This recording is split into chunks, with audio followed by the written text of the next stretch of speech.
বান্ধবী দেখ, আমি যে থাপ্পড় দিয়েছি এটা বুঝতে না পেরে ওরা স্বামী স্ত্রী কেমন মারামারি করছে। ওদের মারামারি দেখতে আমার তো বেশ মজাই লাগছে। এই মার, আরো জোরে জোরে মার। কি যেন কথা বললো স্বামী, তুমিও কি আমার মতো ঘরে অন্য কারো কণ্ঠ শুনতে পেয়েছো? হ্যাঁ বউ, আমিও শুনেছি, কিন্তু ঘরে তো কাউকে দেখছি না।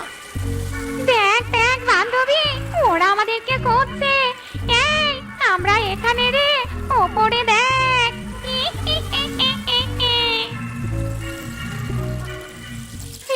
এই তো তোমরা কে? আমরা হলাম পেতনি। ইরে মাইরি রে, পেতনি, কিন্তু তোমরা এখানে কেন? তুই আমাদের গল্প বললি আর আমরা এখানে না এসে পারি, তাই তো চলে এলাম রে বোকা। কি সুন্দর ইলিশ ভাজার গন্ধ ভেসে আসছে। এই তোরা ইলিশ ভেজেছিস নাকি রে? কি সব বলছিস রে তুই বান্ধবী? ওরা ইলিশ ভেজেছে জন্যই তো ইলিশ ভাজার গন্ধ পাচ্ছি। এই নিয়ে আয় ইলিশ ভাজা, নিয়ে আয়, আমরা খাবো। হ্যাঁ, এক্ষুনি নিয়ে আসছি।